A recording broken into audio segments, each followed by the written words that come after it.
Bienvenue, mesdames et messieurs, dans Perfect Actu de ce jeudi, l'avant-dernier numéro de la semaine. C'est toujours un grand plaisir de vous retrouver, de vous savoir très nombreux à regarder cette émission. On revient une fois de plus pour commenter l'actualité. On va faire le point sur la proposition des lois Tchani. C'est une proposition de loi qui fait couler beaucoup d'encre et de salive. Les réactions continuent de fuser de partout. Le cardinal a parlé, les acteurs politiques en parlent. Au niveau de la population, de la société civile, il y a aussi des voix qui s'élèvent. Les ONG des droits de l'homme, pratiquement tous contestent ou détestent cette proposition de loi qu'elle qualifie des racistes et des séparatistes. Mais on va essayer d'avoir l'avis d'un analyste politique également sur ces plateaux autour de cette question. On va aussi faire le point sur l'opposition politique qui s'est déplacée à Lubumbashi, Martin Fayoulou, Délice Sanga, Matata Ponyo. On annonce même la présence de Moïse Katumbi dans cette manifestation qui aura lieu ce week-end à Lubumbashi. Selon les informations à notre possession, l'opposition devra signer un cahier de charges qui va comme ça mener ou conduire les actions qui seront posées dans les jours qui viennent. Qu'est-ce qui se trame justement derrière cette rencontre des opposants, ou la plupart déjà des candidats déclarés à la présidentielle, on en parle au cours de cette émission. L'Union sacrée s'organise aussi, vous avez suivi récemment la signature et l'adoption de la charte de cette famille politique qui porte déjà la candidature de Félix Tshisekedi. Sur ces plateaux, je reçois un ancien journaliste, un ancien député, un ancien ministre, un expert, donc des questions liées à la communication et à l'information. C'est donc avec lui qu'on va tenter de décrypter toutes ces questions. Il s'agit donc de messieurs Koudoura Kassongo. Bienvenue. Comment allez-vous?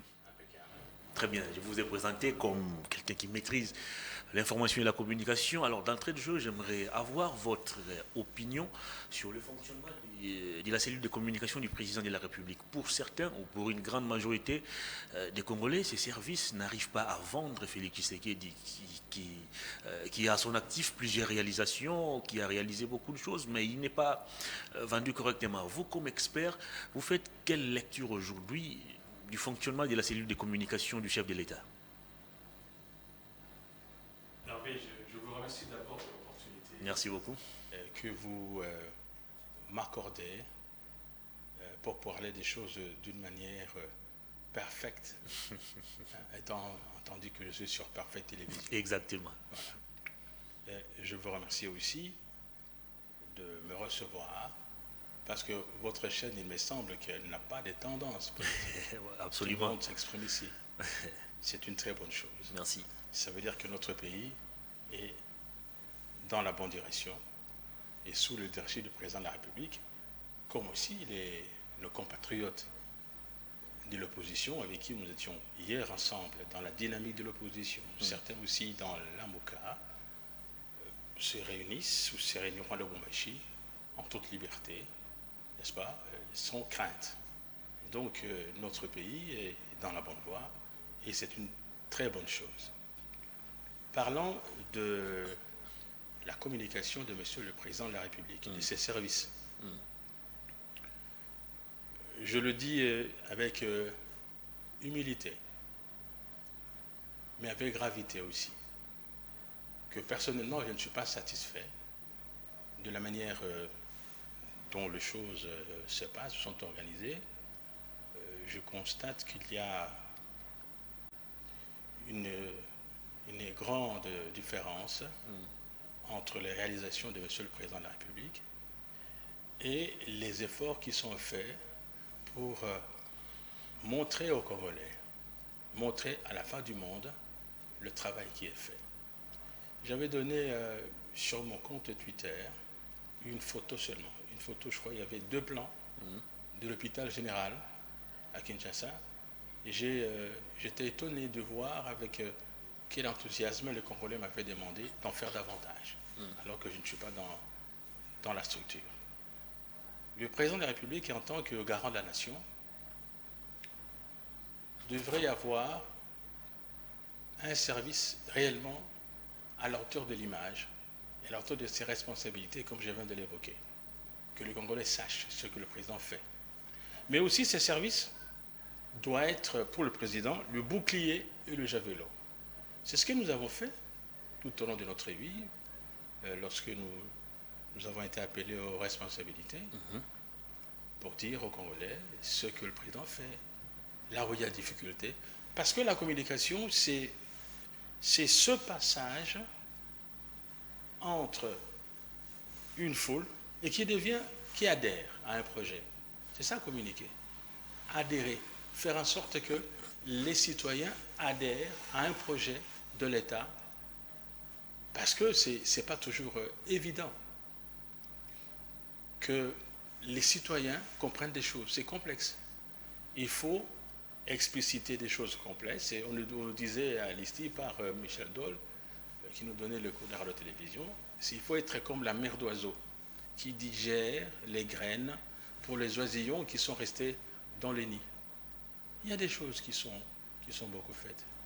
Et c'est les services de la communication qui doivent montrer quelle est la relation entre une œuvre réalisée, un ouvrage, et un citoyen. Par exemple, et ça c'est vrai, moi je suis à Kinshasa depuis plus de 50 ans, je pense. Je suis arrivé ici, j'avais 19 ans, aujourd'hui, voilà, il y a 50 ans, je suis ici. Bien. Quand je passe par Galema, je vois les camps Tchatchi, qui étaient délabrés. Quand vous allez vers le stade, qui est dans le camp Tchatchi, qui n'est pas encore fait, mais quand vous voyez des installations hospitalières pour les militaires qui donnent leur vie pour que la nation vive, pour que les citoyens, leurs compatriotes vivent, et très souvent, ils ne sont pas pris en charge de la manière qu'il faut, lorsqu'ils sont blessés sur le front, pour que la nation vive, pour que les citoyens soient protégés. Pas seulement ça, mais pour que les conditions soient meilleures pour les soldats, quel que soit le grade, que les conditions soient humaines, au-delà même des conditions humaines, dans le confort. Et le général Christian, lorsqu'il a été appelé à la barre dans le procès de son jour, il avait dit une phrase que c'est habitable. Non seulement c'est habitable, c'est propre, c'est confortable, avec des équipements ultra modernes. Ça, c'est fait. On n'a pas fait ça partout, mais il faut commencer quelque part. Ça, c'est pour les militaires. Quand vous voyez, par exemple, toujours pour les militaires, moi, je suis issu d'une famille modeste. Mon père était un grand prédicateur. Il travaillait dans l'administration, n'est-ce pas? Pour nous amener à manger à la maison, pour payer les études. On avait la chance que les études, à notre époque, elles étaient gratuites. Nous qui sommes issus des familles modestes, je ne serai pas jamais alors, ni journaliste, jamais, ni député, jamais, ni ministre de la République, jamais, ni le porte-parole président de la République, jamais, comme je le suis aujourd'hui, celui qui parle pour un président de la République, pour le pays, pour la nation, si je n'avais pas été dans des bonnes écoles publiques. J'ai fait école laïque officielle. Après, j'ai fait l'Athénée royale de Bukavu. Après, j'ai fait l'ISTI. C'est public. Je n'ai pas été dans une école privée. Et lorsque le président de la République fait des efforts pour que les familles, pas seulement des militaires, par exemple, il y a des écoles dans le camp militaire, n'est-ce pas? Ceux-là, ou la police, etc. Et autant d'ailleurs, j'ai vu à Lufongola, il y a aussi des antennes médicales pour ça. Mais tous ces enfants, l'État fait des efforts pour qu'ils puissent accéder à l'enseignement. C'est l'enseignement qui est l'élément intégrateur dans la République, sans enseignement. Parce que grâce à l'enseignement, je voulais dire, quand on doit vous engager, vous devez travailler, on ne demande pas qui est votre père, qui est votre mère, quelle est votre tribu. On demande vos compétences, c'est ce qu'on appelle le diplôme. Et ça, le président le fait, je pense qu'il faut l'encourager. Tout n'est pas parfait, il y a des problèmes, bien entendu, les professeurs qui doivent être bien payés, comme on le faisait en Côte d'Ivoire, on va le payer, c'est une question de ressources. Mais au moins, on a déjà la conscience, et moi, je soutiens le président justement sur le principe qu'il y a des efforts, il a la bonne volonté. Donc quand on a la bonne volonté, lorsque le moyen suive, on fait beaucoup mieux. Deuxième exemple. Allez-y. Deuxième exemple. Le service de la communication, il y a ce qu'on appelle les équipes d'avance. Et là, je ne suis pas satisfait parce que quand je vois comment ça se passe, par exemple, quand le président de la République il se déplace, je ne sais pas comment c'est organisé, hein, mais je le dis modestement, avec humilité, comme observateur, je constate que ça ne se passe pas comme ça devait se passer. Parce que lorsqu'il y a une équipe d'avance, moi je donne le cas qui me concerne. Quand on est une équipe d'avance, vous avancez. Quand vous arrivez dans ces pays-là, l'équipe d'avance, c'est un mini cabinet. Dans cette équipe d'avance, vous avez évidemment les gens de protocole, vous avez les gens de la sécurité, vous avez les cuisiniers, vous avez les tendances, vous avez quelques collaborateurs, l'attaché, le chef d'émission, etc., les porte-parole, peu importe. Eh bien, quand ils arrivent là, si c'est ceux de la communication, ils prennent conscience, ils prennent contact avec leurs collègues du pays où le président doit séjourner. Ils lisent les journaux, ils prennent des contacts pour les gens que le président devra recevoir et aussi prendre l'état de l'opinion dans ce pays-là pour que quand le président arrive, il a l'état d'esprit du pays qui le gouverne et peut déjà communiquer. Ensuite, les journalistes que le président devra rencontrer ou qui souhaiteraient de le rencontrer, ça c'est le travail de l'équipe d'avance. Ça c'est l'équipe d'avance à l'étranger. Mais vous avez aussi l'équipe sur place. Lorsque le président de la République reçoit son homologue, celui-ci doit ou devra être au courant de ce que son homologue parlera. Ça veut dire que le discours qui sera prononcé, là où le protocole a prévu, il ne faut pas que le président soit surpris. On doit savoir. Ça se passe comme ça. Si on ne le sait pas, on doit le savoir. Il faut échanger les discours. C'est normal qu'on demande à l'équipe correspondante de quoi va parler, à l'évidence, c'est le cas de M. Macron, de quoi va parler M. Macron. Question directe, pensez-vous qu'avec les cas Philippe Tshisekedi, tout ce que vous évoquez ici est observé? Je n'ai pas eu l'impression, je ne sais pas, mais je n'ai pas eu l'impression. Moi, je regarde l'interface, ce que l'ordinateur me rend sur l'interface, je n'entre pas dans le BIOS. Vous voyez, Basic Input Output System. Hein? Je n'entre pas là-bas. Mais je constate seulement. Je me dis là-bas, ça n'a pas été préparé. Parce que quand c'est préparé, il y a deux approches. Parce que l'équipe d'avance, ce n'est pas seulement ceux qui travaillent au Palais de la Nation ou à l'Union africaine. Vous avez les services aussi, qui sont sous la responsabilité de M. le Président de la République, qui coordonnent. Vous avez aussi les affaires étrangères. Par exemple, quand le président vient, quand Macron vient. OK. Quelle est notre situation, la coopération avec la France? Les projets qui sont en cours, qui ont été faits, notre état de relation avec la France, les questions, les Congolais qui sont là-bas, nos souhaits sur les affaires étrangères souhaitent, le ministre des Affaires étrangères vienne chez le conseiller principal des Affaires étrangères à la présidence pour échanger les dossiers. Et quand le président voyage, il a les dossiers avec lui, sous les yeux. Bien entendu, il prend le temps de le lire, etc., que ce soit en partant ou que ce soit pour celui qui va revenir. C'est de ça qu'on va parler.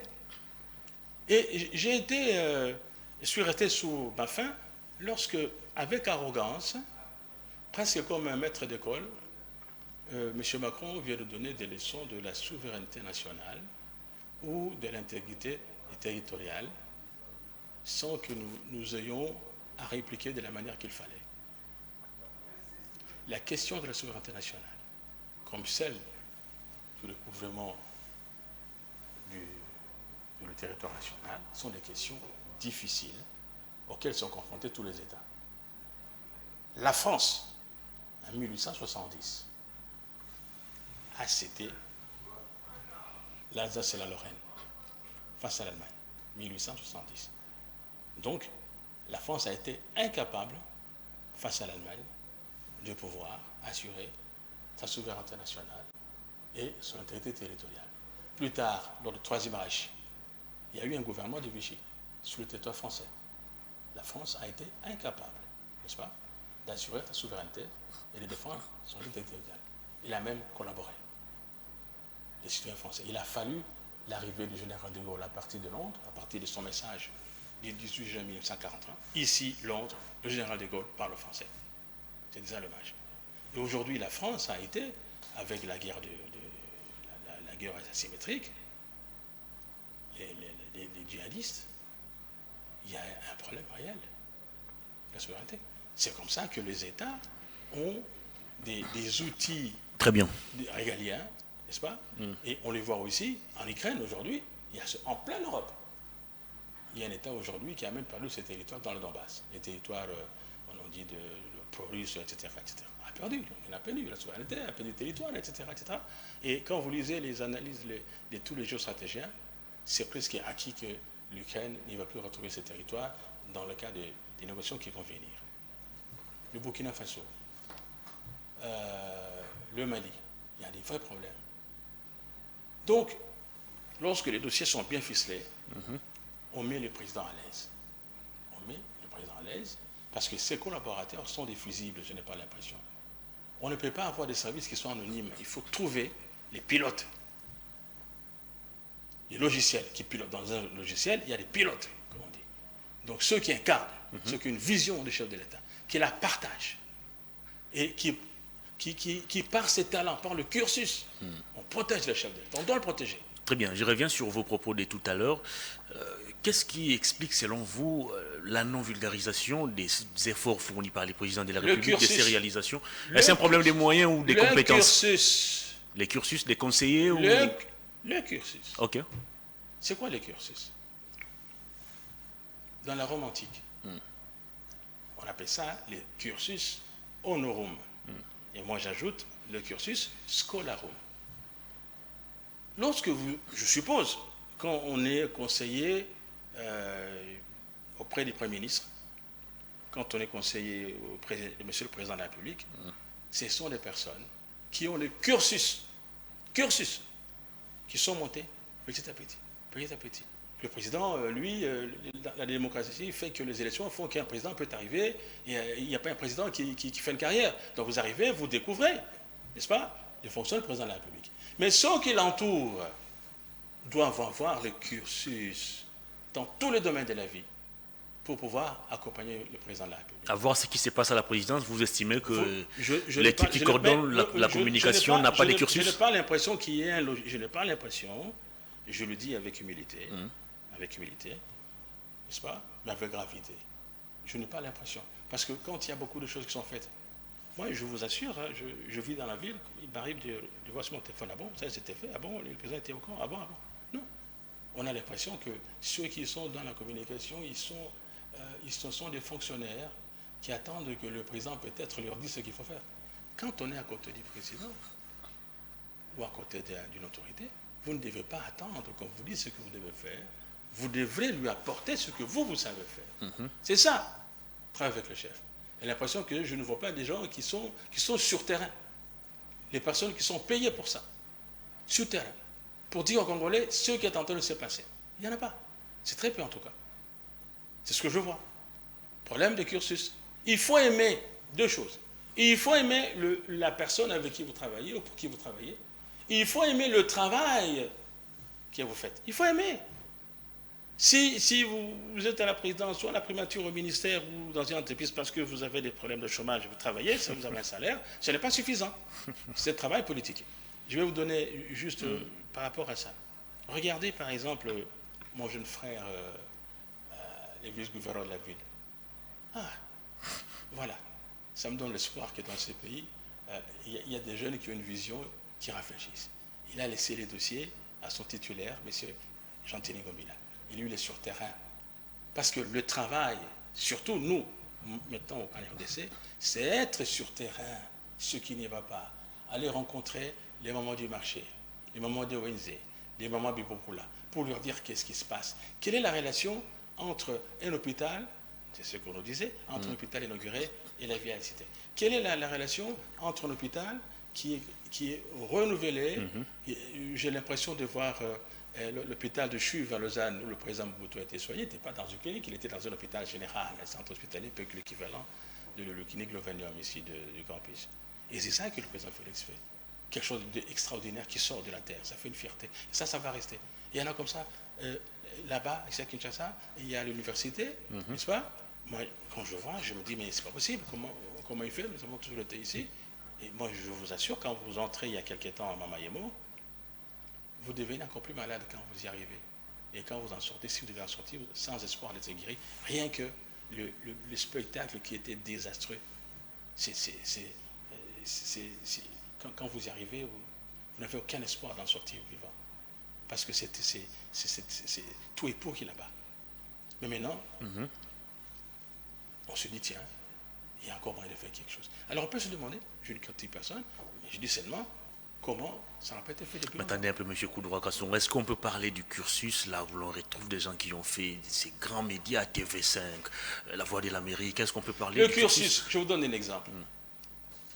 Moi, j'étais collaborateur à la radio Bukavu, à l'âge de 17 ans.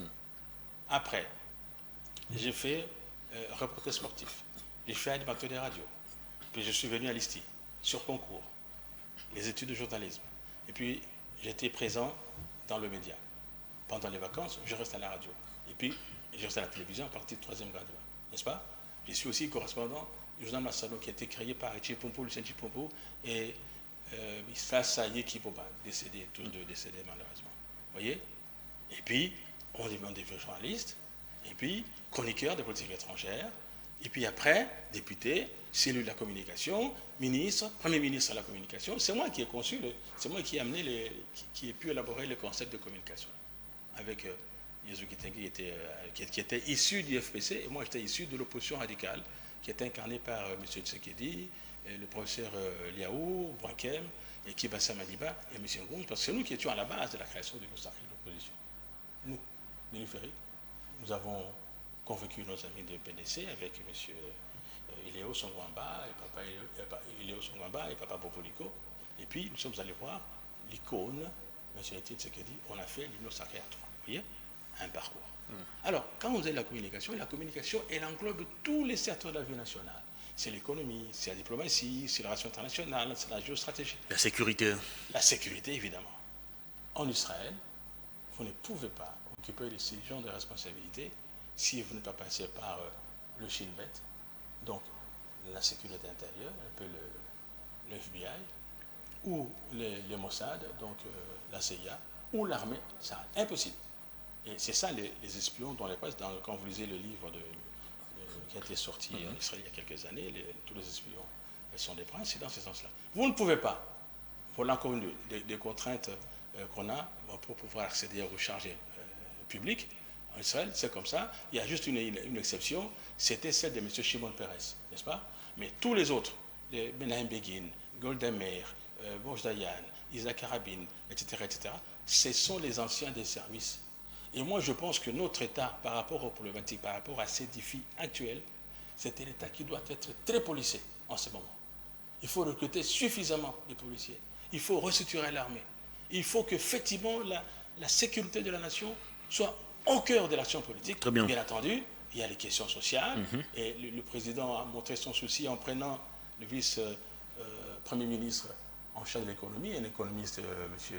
Vital Kameri, qui est un diplômé de l'UNIKIN, pour pouvoir justement apporter des réponses aux problèmes économiques.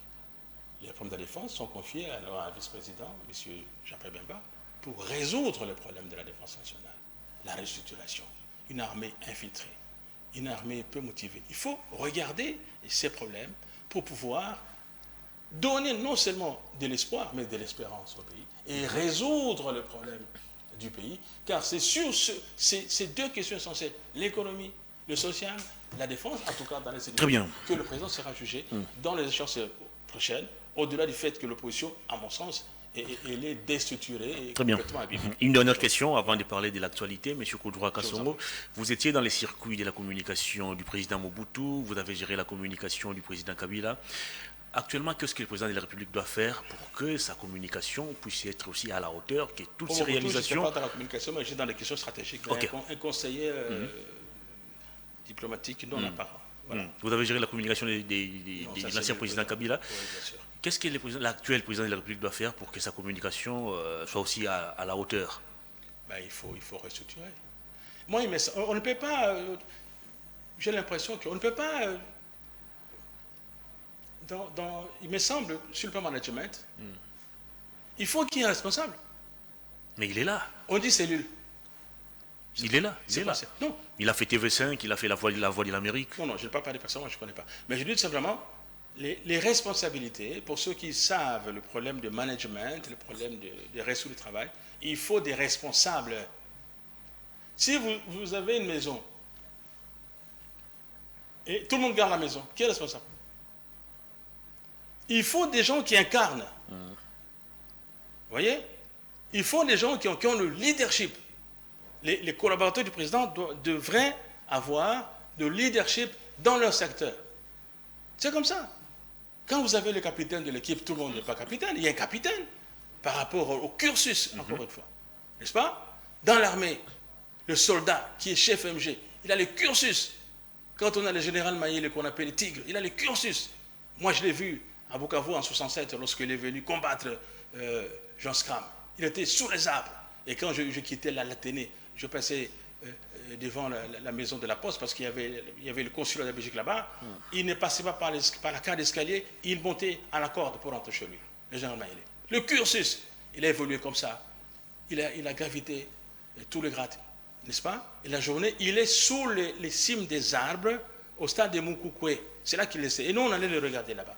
C'est là que nous, on avait envie de faire l'armée, d'être des paramilitaires, dans ce sens-là. Et lorsque les chefs MG, chef d'état-major général, tout soldat se reconnaît en lui, que c'est un combattant. C'est ça, le cursus. Pas des gens qui viennent de mixage, brassage, sans cursus, sans bravoure. Le général Mayele, les Bozamabé, toute la série de ces militaires qui étaient recrutés à l'époque du capitaine général Bomba Mwasso et tous les autres, ils ont le cursus. Très bien. Donc on doit restructurer la cellule de communication. Moi je fais l'observation, le président, il a sa feuille de route, etc., etc. Mais nous observons, parce que vous me posez la question, je vous dis, il faut changer les choses. Très bien, il faut changer les choses. Est-ce que vous êtes prêt à travailler comme conseiller en communication du président de la République? Conseiller en communication, ministre de la communication, ministre aux questions stratégiques.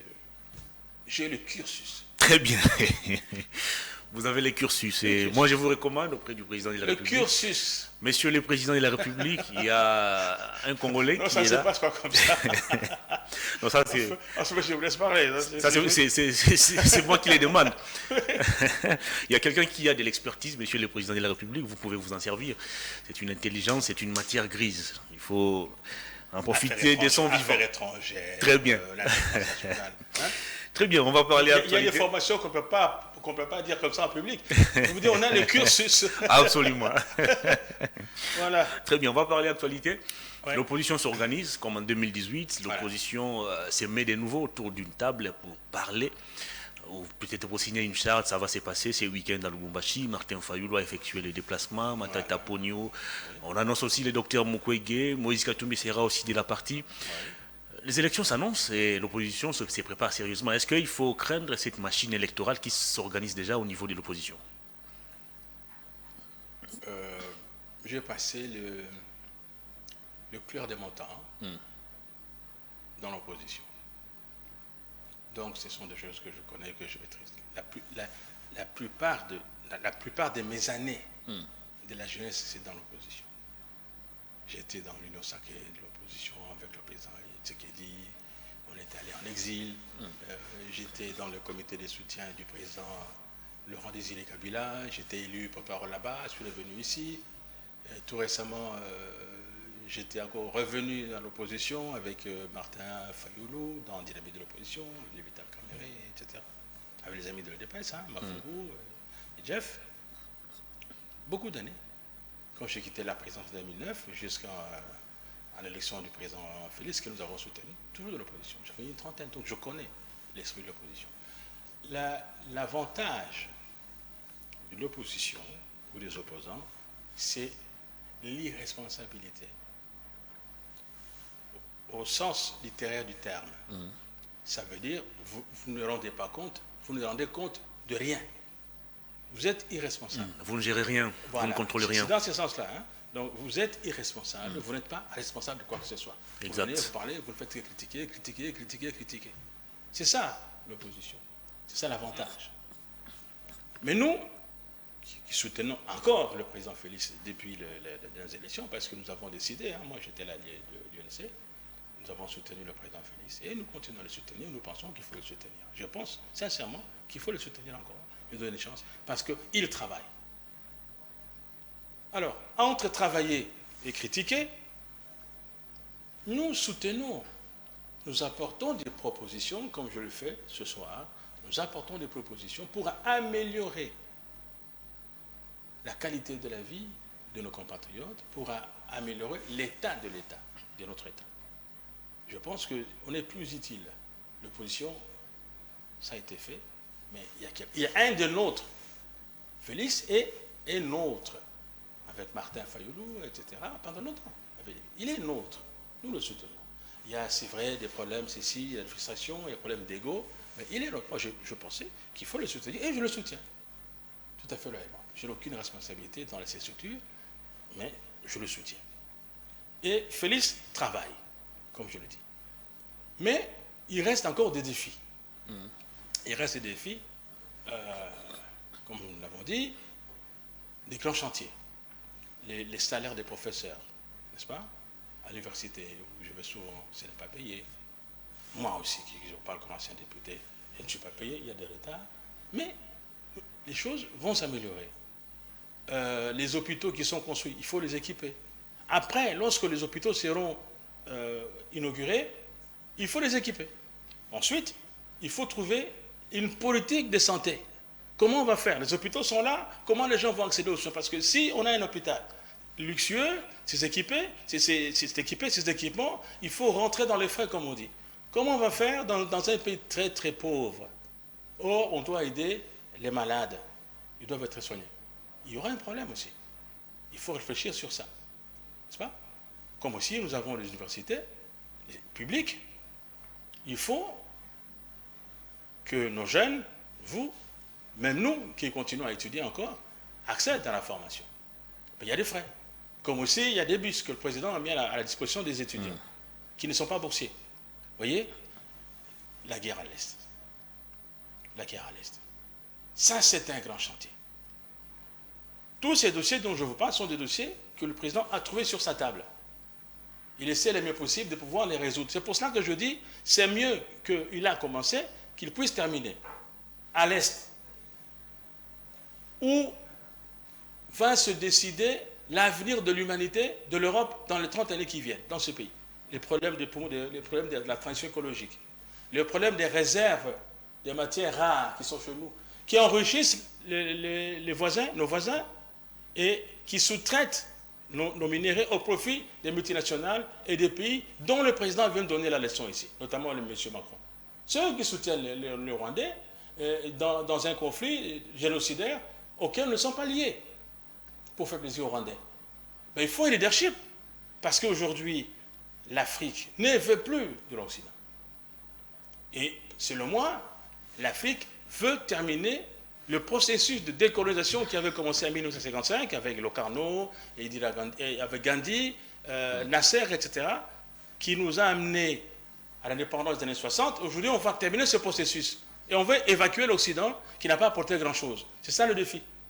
Et nous devons défier. Nous devons maintenant, sans avoir l'Occident derrière le dos, mais au moins trouver une autre voie pour que nous puissions assurer quand même notre avenir, que le minerai puisse nous profiter. Parce qu'on cherche le minerai, il n'y a pas que les ressources de Katanga, les cobaltes, le cuivre, etc., et le coltan, qui sera la base de la construction de toutes ces batteries qui vont finalement permettre aux Européens de pouvoir renouveler leur charroi automobile, cette fois-là sur base de ces batteries. Il y a de l'argent là-bas, et ça, cet argent doit rentrer dans la carte nationale pour donner à notre pays les moyens qu'il faut. Voyez-vous, Félix, ça, c'est le défi, terminer cette guerre, n'est-ce pas? Vaincre le Rwandais, trouver les moyens, je ne suis pas dans le secret de Dieu, mais en tout cas faire en sorte que la paix soit recouverte à l'Est. Voyez-vous, Félix Tshisekedi être en mesure de battre l'opposition réunie?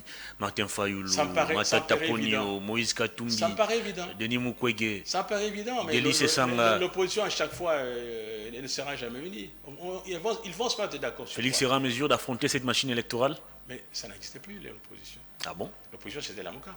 Mais la Mouka, c'était qui? C'était Félix, c'était Vital, c'était Adolphe, c'était Moïse, n'est-ce pas? Il n'y a plus rien. Il a fallu continuer encore de porter ses flambeaux. Mais Moïse... Mais il y a Moïse Katumbi qui a regagné aussi l'opposition.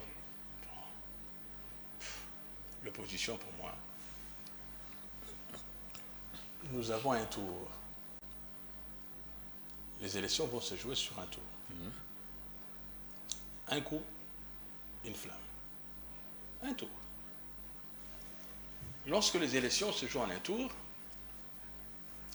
personne, avec le nombre de candidats qu'il va y avoir, vous allez voir, hein, vous pensez que Matata Pogno va dire non, je ne présente pas. Vous pensez que Moïse Katumbi va dire je ne me présente pas. Vous pensez? Et toute la marmaille à laquelle on assiste, c'est ça. Il va se présenter. Bien. Et les autres? Ils seront des vassaux? Non. Tout comme aussi, on peut se réveiller un bon matin, Vital Kamerhe dit je ne veux plus Bien entendu, porter la candidature de Félix Tshisekedi. Je ne sais pas, mais vous pouvez poser la question. Voilà. Mais je dis c'est possible, c'est la politique. C'est la politique. Je dis quelqu'un qui se sent capable de porter un projet et qu'il a les ressources de le faire et qu'il a des ailes, qui va l'en empêcher? Qu'est-ce qui vous fait croire qu'il n'y a plus d'opposition dans ces pays? Je constate que la carrure du président Félix, la carrure, la stature, au sens propre et figuré, tout le monde rallie le président Félix. Tout le monde rallie. Si je prends le seuil dans la loi électorale, on n'en parle pas beaucoup. Dans la loi électorale, il y a le seuil. C'est-à-dire que tout parti politique qui va concourir, ou tout regroupement, doit représenter 300 candidats. Donc c'est 300, 500, facile, ça fait. Donc 60%. Il faut présenter 60% des places disponibles. Donc 300 candidats. Pour chaque candidat, il faut $1 000. Donc, moi, par exemple, pour ma partie, il faut $300 000. UDPS, $300 000. Le PPRD, $300 000. Ou le FCC. L'EA, qui dirige, par exemple, nos amis là, Laurent Batoumonga, qui fait un travail extraordinaire pour le président de la République. Il est partout, dans le silence, on le voit rarement, mais il fait un travail de fourmi. Laurent Batoumonga, par exemple. C'est un bulldozer, je vous le dis. Et ils sont nombreux. À l'Union sacrée, chaque candidat qui est là, qui sont députés, ils ont une base électorale, n'est-ce pas? C'est vrai ou pas? Là-bas. Les députés ont une base électorale. Et donc, l'Union sacrée, rien que ceux qui sont là-bas, peuvent présenter 300 candidats. C'est aussi le cas avec l'opposition. Non, je dis ceux qui sont en fonction. Ils sont majoritaires. Oui. L'Assemblée nationale actuelle, elle est majoritaire. Le président Félix a la majorité. C'est vrai ou pas? Il y a une majorité acquise dans il a la majorité. le contexte que nous connaissons aussi. Non. Si vous avez une femme divorcée et que vous l'épousez, on ne va pas dire on connaît les secondes dans lesquelles on l'a épousée. Vous l'avez épousée, c'est tout. Vous voyez? Et ils ont dit publiquement qu'ils adhèrent à la vision du président Félix. Moi, je considère qu'ils sont loyaux, n'est-ce pas? Le problème maintenant, c'est de rentrer, qu'il y ait une corrélation entre leur choix politique de leur leader et corrélé avec les aspirations de la base. Ça veut dire, c'est la communication, faire passer leur vision, aller dire à la base que nous allons voter pour le président Félix. Cela, si ce sont réellement des leaders, ils seront suivis. Sans compter les autres, qui ne sont pas dans l'Union sacrée, mais qui sont dans la mouvance du soutien du président Félix. Avec cette grogne sociale, c'est ce que je dis. Avec toutes les difficultés que la population rencontre aujourd'hui, pensez-vous que cette population va facilement faire confiance à Félix Tshisekedi? Tout à fait. Les élections locales, c'est différent des élections nationales.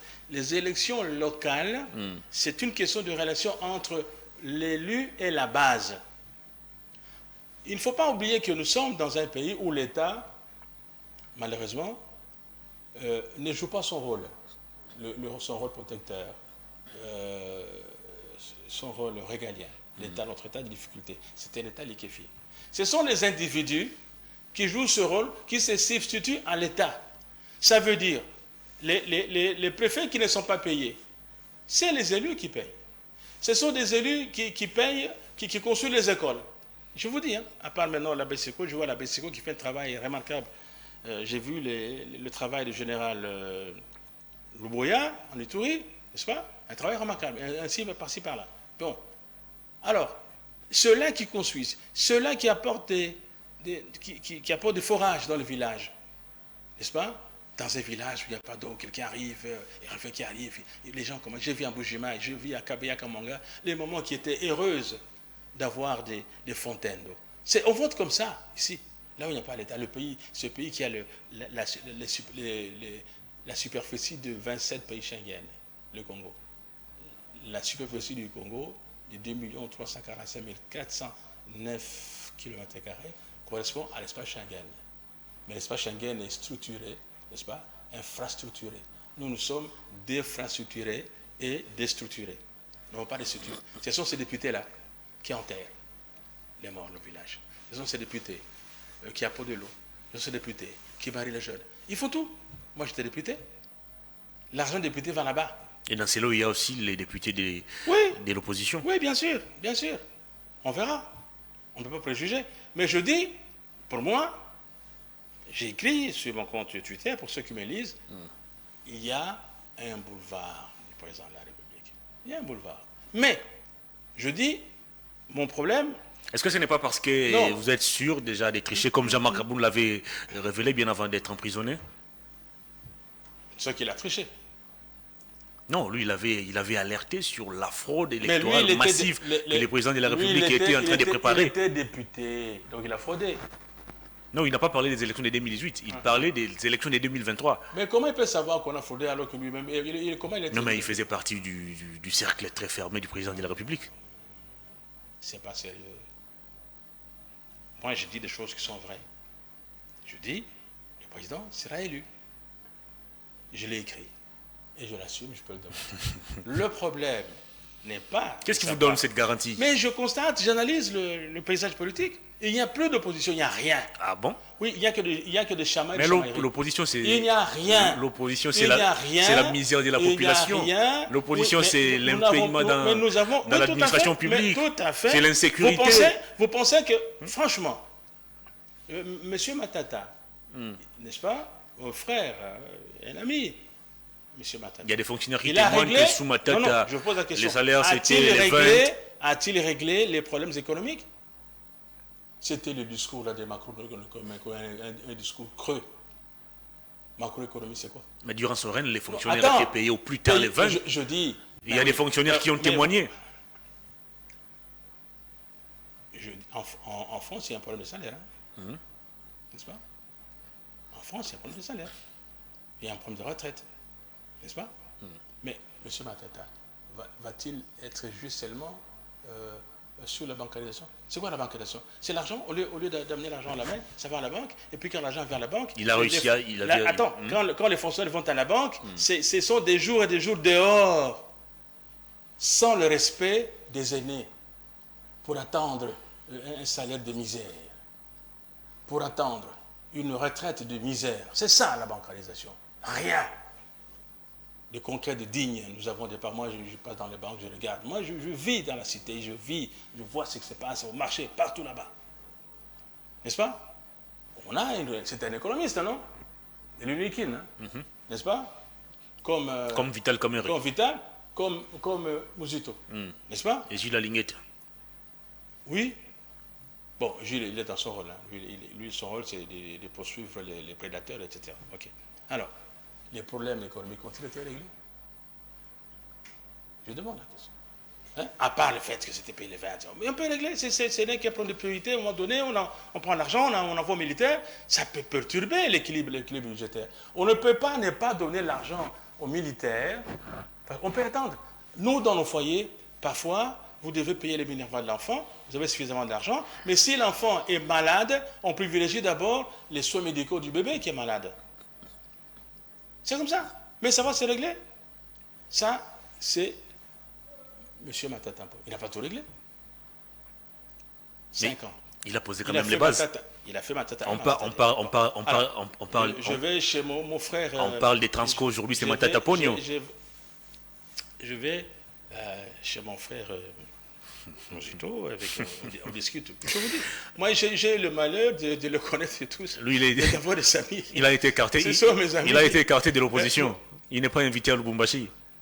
Ah bon? Mais en quoi ça nous regarde ici? Maintenant, vous me rappelez qu'il n'a pas été invité à Lubumbashi. Il est écarté. C'est Félix Les courants ne passent plus entre lui et Fayoulou. C'est Félix qui gère ça. Hein? C'est Félix qui gère ça. Moi, j'ai le malheur d'avoir des amis. Parfois vraiment, Mojito, c'est vraiment un ami. Hein, c'est vraiment un ami. Mais je dis, sur le plan politique, il n'a pas réglé tous les problèmes. Il a fait Mojito 1, Mojito 2, et après Gizenga 1 et Gizenga 2, c'était lui, et puis Mandetta est venu, etc. Il n'a pas tout réglé. Personne ne règle tous les problèmes. Mais on règle les priorités et on laisse des traces sur lesquelles les autres vont continuer. C'est ce qui Matata a fait. Je n'ai pas pu m'attarder un peu sur les économies pour pouvoir en parler, mais je dis simplement, je sais seulement que dans un pays comme le nôtre ici, n'est-ce pas, c'est affreux. Maintenant, j'apprends dans la presse, je ne peux pas vérifier, j'apprends que le bâtiment, on nous a dit que c'était pour le pays, c'est pas ça. L'immeuble intelligent. Oui. Bah, ce n'est pas encore prouvé. C'est ça que je dis. Je dis des choses qui sont vraies, vérifiables. Je dis que si je prends le bilan de M. Matata, au Maniema, peut-être on peut dire, ah oui, il a fait ceci, il a fait cela. Mais le Maniema, il a fait quoi? Il a fait quoi à Kinshasa? Il y a les bus Transco. Transco, c'est Il a fait Matata quoi? Pogno. Ce n'est pas une politique économique. Ce n'est pas une politique économique d'acheter les bus. Est-ce qu'on va juger les mandats d'un Premier ministre économiste et sur les bus qu'on achète? La bancarisation, les salaires des enseignants, la stabilisation de la monnaie. Sous son règne, on n'a pas connu cette histoire de stabilité de la monnaie. Stabiliser la monnaie. Les taux d'échange étaient fixés à 92. Ce n'est pas une politique budgétaire, ce n'est pas une politique économique. Il faut me dire, nous sommes partis de la comment on appelle ça encore en économie, l'économie là de l'économie des cueillettes. Est-ce qu'il a industrialisé l'économie? Est-ce qu'il a industrialisé? Est-ce que il a laissé les structures de manière à traiter notre occupé sur place? Est-ce qu'on a commencé maintenant? Est-ce qu'on a industrialisé le pays? On a commencé à industrialiser, par exemple, le minerai, au lieu de vendre seulement comme ça. Est-ce qu'on peut faire maintenant, on peut avoir la valeur ajoutée, faire l'économie des entreprises au Congo, au Maniema, etc. Même le Maniema, c'est Kindu seulement. Qu'est-ce qui a été fait à Kabambaré, au territoire de Kabambaré, au territoire de Kassongo, de Kailo, un peu partout là-bas? Pas grand-chose, rien du tout. Vous voyez? Bon, au Bandundu, seulement. Moi, j'étais à Massimaniba, j'étais chez l'honorable, j'étais encadré des journalistes là-bas. Chez Kinke Moulumba? Chez Dédé Makwa. Ok. J'étais là-bas. Massi là-bas, Kemulumba, Mabaya, tout ça, le sénateur Mabaya. Les gens disent qu'ils n'ont pas de courant. Donc bref, devant Félix Tshisekedi, il y a un boulevard qui les conduit tout droit vers un... Oui, il va gagner. Un deuxième mandat. C'est évident, il va gagner. Il va gagner. Mais pourquoi minimisez-vous la force de quelqu'un comme Moïse Katumbi ou Martin Fayulu, par exemple? D'abord, ils ne sont pas candidats. Non. Je dis non, ils ne sont pas. C'est des candidats déclarés. Je dis ceci. On n'a pas déposé les candidatures. Mais c'est des gens qui ont exprimé déjà ils sont peut-être les candidats, leur désir de briguer la présidentielle. Candidats ou candidats à la candidature. Moi, je ne fais pas une politique fiction. Je dis, ils ne sont pas, ce que ce soit, ils ne sont pas candidats. Félix Tshisekedi aussi n'est pas un candidat. Il est président en fonction, il travaille. Il travaille. C'est ça la différence. Il travaille. Et il pose des actes. Les opposants n'ont pas vocation à poser des actes. Ce sont les opposants. Je vous dis, j'ai fait mes années, j'ai passé beaucoup d'années dans l'opposition. Mais chacun joue son rôle. Vous voyez? Chacun joue son rôle.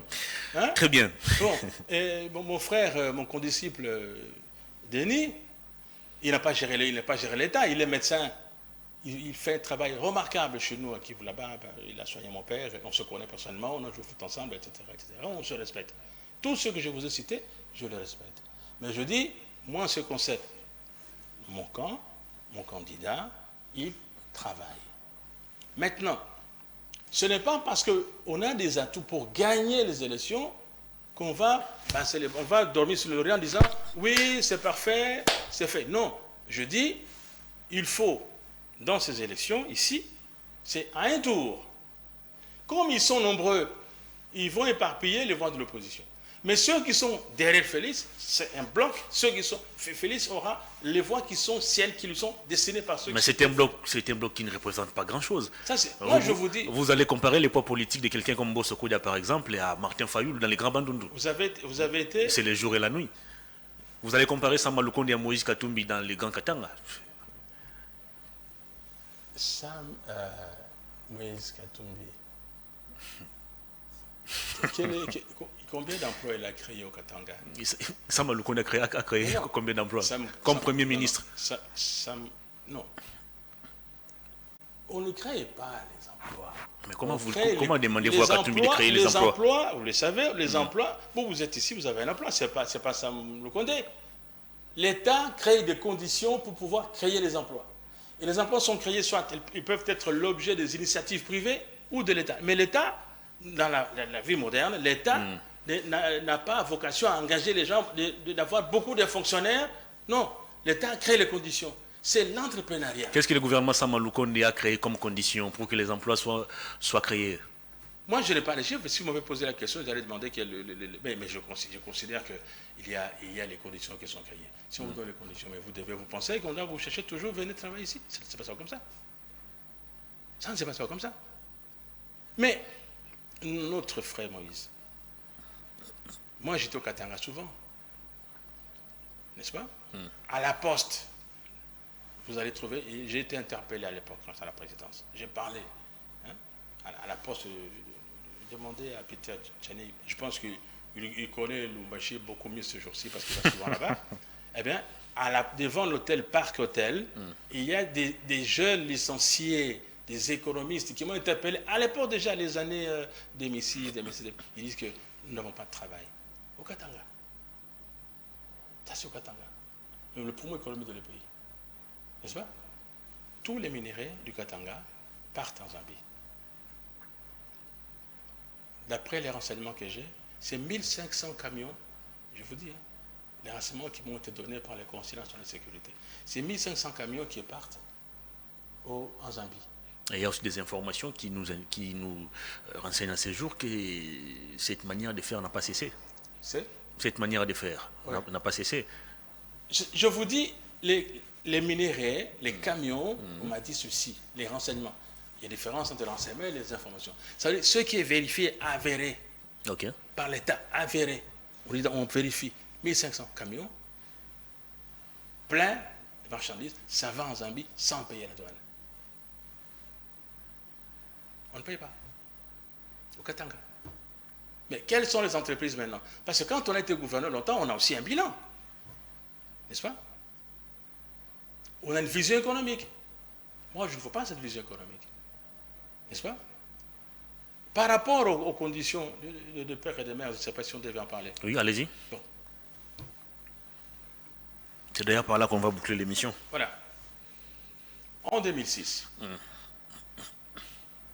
je suis, je pense, celui des Congolais qui est... Je suis le Congolais qui a beaucoup parlé de la Constitution de 2006. Parce qu'en 2006, j'étais le porte-parole du président de la République, son Excellence, M. Joseph Kabila. J'étais son conseiller en communication, j'étais le responsable de la presse, donc j'avais 3 fonctions là-bas. Bon. J'étais dans tous les médias. Tous les médias. Je me suis organisé, j'étais chaque soir sur les médias, audiovisuels, dans les journaux, pour parler de la Constitution de 2006 qu'il avait promulguée après le plébiscite de 2006. N'est-ce pas? Dans cette constitution, qui a été élaborée avec les concours de nos partenaires, notamment certains professeurs de l'Université de Liège, les dispositions qui y sont disposées parlent des conditions d'accès ou d'éligibilité aux 3 postes. Celui du président de la République, celui du président de l'Assemblée nationale, celui du Sénat. Ça y est mentionné. C'est l'article 72 en ce qui concerne les conditions d'éligibilité du président de la République, nonobstant d'autres conditions. Il faut être Congolais de père et de mère. C'est écrit. Les Congolais qui nous suivent peuvent vérifier. En 2006. En 2006, nous sommes avec M. Katumbi. Katumbi. Il est, quand nous partîmes à l'époque, il n'était pas encore gouverneur, il est devenu gouverneur pour le compte du PPRD. Et il était de temps en temps avec le président, et de temps en temps aussi avec son équipe d'animation, 100% l'équipe de Mazembe. Ces dispositions étaient dans la Constitution. Est-ce que ça visait M. Katumbi? Hein? Pour parler vrai, parce que tout le monde parle de ça. Je vous dis non, c'est dans la Constitution. Donc c'est impersonnel. Mais qu'est-ce qui s'est passé en 2006? En 2006, ceux qui étaient des candidats en 2006, puisque les élections de 2006 sont intervenues après la transition 1+4, n'est-ce pas? Musée au pouvoir, assassiné, le président Joseph Kabila lui succède.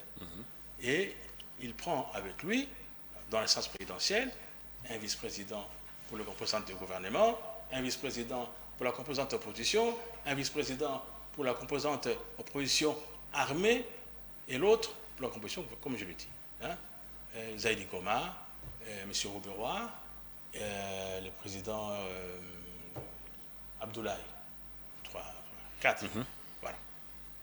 Et on est allé aux élections. De mon point de vue, il y a des conditions qui n'ont pas été respectées pour la paix, parce qu'on sortait de la guerre. Mon principe, parce que vous m'avez posé la question, mon principe c'est de dire il faut partir du désordre constitutionnel, désordre politique constitutionnel, à l'ordre politique constitutionnel. Il faut qu'il y ait de l'ordre. Okay. Moi, je suis un partisan de l'ordre. Dans ma formation, dans mon cursus, je suis un homme de l'ordre. N'est-ce pas? Un pays, ce n'est pas un marché. Les institutions, ce n'est pas un marché. Il s'agit de la nation congolaise. Vous comprenez? La nation congolaise. Et cette nation congolaise, elle comprend les ethnies du Congo. C'est la Constitution qui le dit. Les Batandu, les Bayombe, les Basingombe, les Baluba, les Balubakati, les Basonge, les Batetela, les Babangubangu, les Batorason, etc., etc. Les Banindu, hein? Les Bandande, Batembo. C'est leur pays. Le Congo, c'est 2 345 409 km². Comment on est arrivé à ça? Les empires qui étaient au Congo, Empire Lunda, Empire Kuba, Empire Choko, je crois, et puis le royaume. Je pense que c'est le royaume Kuba, je ne sais pas, il y avait le monsieur qui était à l'IPEL là. On dit, allez, les Bayombe, Tchela, c'est Tchela, non? Tchela, Boma, c'est combien de têtes? Allez, on prend la superficie. Allez, les Batandu, allez, plus, on prend chez Basigombe, plus, on va en Bukavu là-bas, le Bouchi, plus, au Manema, plus, toutes les tribus, les terres ensemble, 2 346 409 km². C'est ça la superficie du Congo. Les terres. Et le Congo, comme une entreprise que les autres ont créée pour le vivre ensemble, les ethnies, juridiquement, viennent avec leurs terres et leur peuple, parce qu'il n'y a pas de terre sans peuple. Elles viennent avec leurs terres dans le Congo. Alors, ils disent, les 3 fonctions ici, in tempo non suspecto. Très bien. C'est une notion de droit fondamentale. In tempo non suspecto, pour être président de la République, il faut ça. Et pourquoi le président du Sénat ou de l'Assemblée nationale doit aussi être titulaire? Parce que lorsque le président meurt, s'il part empêché, il a démissionné, il est démis, il est décédé, celui qui lui succède par parallélisme des formes doit aussi être issu de ces ethnies-là. Très bien, on a terminé l'émission. Vous comprenez? Mais seulement je dis, ce n'est pas suffisant pour que notre Congo, on nous accorde un peu, pour que notre Congo rayonne. C'est une condition sine qua non. Les états de la matière sont 3. Le gaz, les solides et le liquide, l'état liquide. L'état, quand il n'est plus solide, il se liquéfie. Comme oui. Et quand il se liquéfie, tout se liquéfie. C'est comme maïs. Donc même les Congolais d'origine, maïs. Pas comme les autres. Les autres ne sont pas concernés. Hein. Les étrangers qui vivent ici, ils ne sont pas concernés. Que le pays avance, qu'il n'avance pas. Basta. Pas qu'il y a Bango. Les gens pas qu'on a bangoté. les compatriotes libanais s'il y en a, les compatriotes indiens, etc. Vous croyez que ça ne marche pas ici, ils vont rester ici? Ils vont rester ici sur notre pays, sur notre terre. Mais les autres peuvent venir. Je rappelle aux Congolais que sous Mobutu, il y avait un procès en Belgique en 1979. Je pense que c'était le procès Kaloumé, Major Kaloumé. Ils étaient défendus par Maître Mukendi, Wamulumba. Le président avait ordonné, le président Mobutu avait ordonné que les officiers mariés aux femmes belges puissent s'en séparer. Mobutu. Puissent s'en séparer. Les officiers qui s'étaient mariés aux femmes blanches.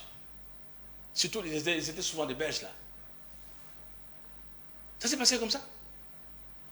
Tous les États verrouillent en Israël. Si vous n'êtes pas passé d'Abour, si à part les Arabes israéliens, vous avez vu même un Falacha là-bas. Les Juifs là qui viennent de l'Érythrée, de l'Éthiopie là, on a attaché à la généalogie des Salomon. Vous le voyez, ils ne sont pas désirables en Israël, même ceux qui devaient être dans l'armée. Mais notre armée, c'est un fourre-tout. Il y a des mécanismes stupides de brassage, mixage, quelqu'un n'a pas été à l'école. On coupe les seins des femmes là-bas, on coupe les jambes. Et puis on dit on va négocier, on dit non, on doit être dans l'armée. On a débordé. Comment voulez-vous que l'armée puisse être efficace quand c'est ça le mot dans le Très bien, on a Donc, terminé l'émission. Il faut, après les élections, il faut donner un contenu.